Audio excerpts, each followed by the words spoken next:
Hi there, I'm Miriam. Welcome to Miriam's Manor. Thank you so much, you guys, for joining me back today. I am really excited because it is almost Christmas time, my favorite time of year.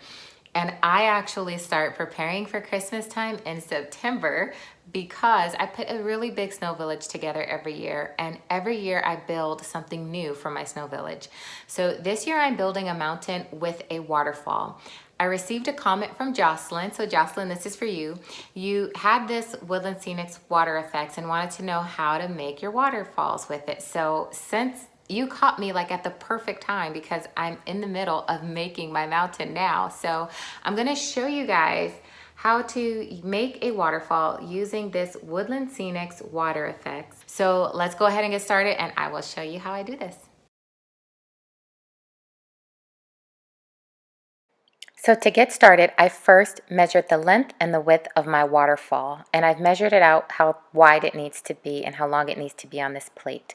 All I am doing is drawing straight lines that touch each other onto this plate, and I'm going to complete the process until I have my waterfall as wide as I need it to be.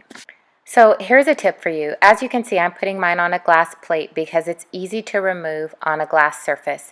You can also use a non-stick baking sheet or wax paper. My only caution to you, if you do choose to use wax paper, make sure you put it on the shiny side. If your wax paper is dull on both sides, don't use it because the water effects will just end up adhering to that dry paper and you won't get the translucent look of water that you really want to achieve when creating your waterfall. Now I'm going to take a few toothpicks that are slightly spread apart and starting from one side of the waterfall, just work my way down, dragging the toothpicks over the top of this to the other end. The goal is to blend this all together, but to also create the ridges within the waterfall that will end up looking like the cascading water. So while doing this, I noticed a small gap. I don't want any gaps in my waterfall because it'll end up being holes through the water. So I'm just filling in those gaps and then I'm going to run the toothpicks over one last time. And once that's all done, you will let this dry for a full 24 hours. Now, depending on the thickness of how thick you made your waterfall, you might need to wait a full 48 hours before it's completely dry. You will know that it is dry because the water effects will completely dry clear. If you still see that it looks a little cloudy or milky, then it's not completely set all the way. So it's been 24 hours. My water effects has not completely set yet. However, it is firm enough for me to work with.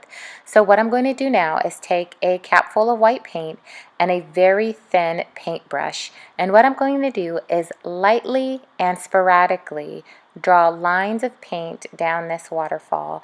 And it's going to give that kind of like foamy look, how the water foams up as it's rushing over the waterfall. It's going to give that cascading effect of water.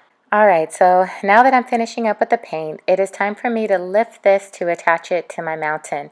Now, if you do not have nails to get up under the end of this, then go ahead and grab a razor blade to pull up the end and then slowly lift this up off of your surface. Don't rush it because you don't want to tear it and break it. Just take your time as you're lifting this off of your surface.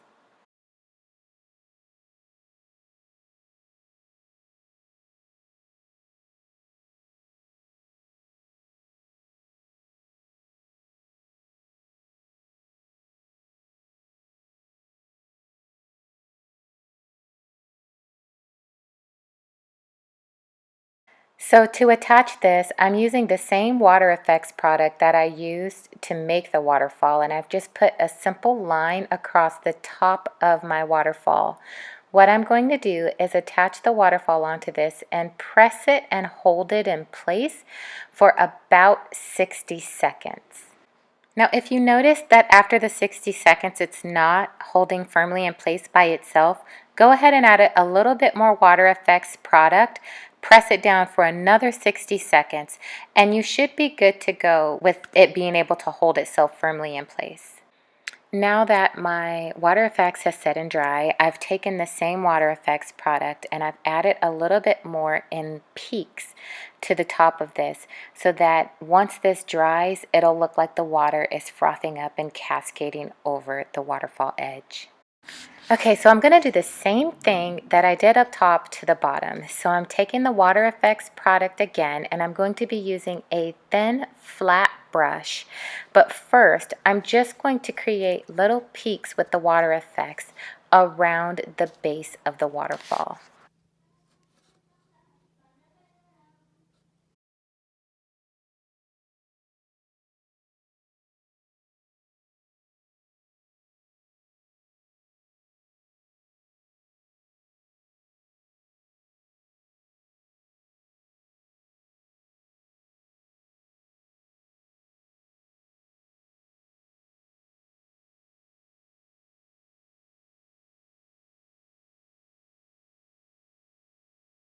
Okay, so I have a thin, flat, soft brush, and what I'm going to do is just gently push the Water Effects away from the waterfall, going around on all sides.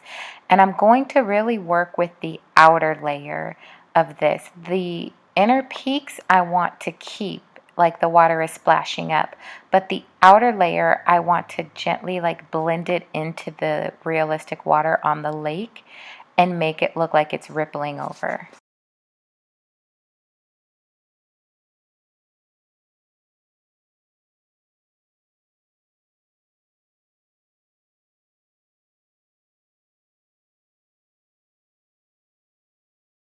So because I did apply a thicker layer of the Water Effects, I'm going to leave this for 2 days and let it dry. So it's been 2 days, and you can see right in the middle where the waterfall hits the lake, I still have a little bit of that milky white color. It's not completely set and dry, but if you look closely, that outer ring is completely dry now. So I am going to go ahead and work with it because it is dry enough for me to just paint over the top of this. So what I'm going to do is take a very thin and wispy brush. I'm going to barely put a little bit of paint on the tip of that brush and lightly paint the top of the ripples as well as the water splashes.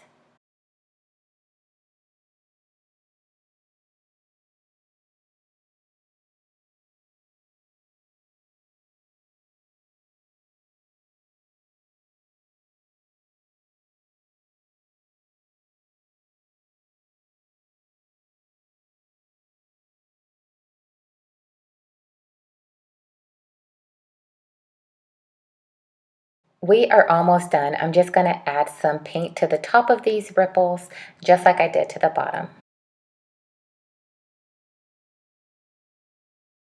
So now it's been about 2 days since I painted, and everything is completely dry and transparent and looks like water. And this is the final result of how the water feature turned out with the waterfall as well as the lake with the ripples. So I hope you've enjoyed this video. If you did, please like, subscribe, and share. I'd greatly appreciate it. Also, if you have any questions that I did not address in the video, please leave me a message in the comments and I will get back with you. And I just want to take a quick minute to thank all of you who have subscribed to my channel. And also thank you for such kind words and your comments that you're leaving in the comment section. It really warms my heart when I read it, and I greatly appreciate all of your words and your feedback. It will help me with the videos that I'm making going forward. So I thank you from the bottom of my heart for those. Also, if you look behind me here, this is the latest project that I am working on. It is going to be a mountain and a ski slope. So if you don't want to miss it, turn on that notification bell, and I am hoping to have that video released in the next week to 2 weeks. So until I see you again, stay safe, God bless you, and I hope to see you soon. Bye.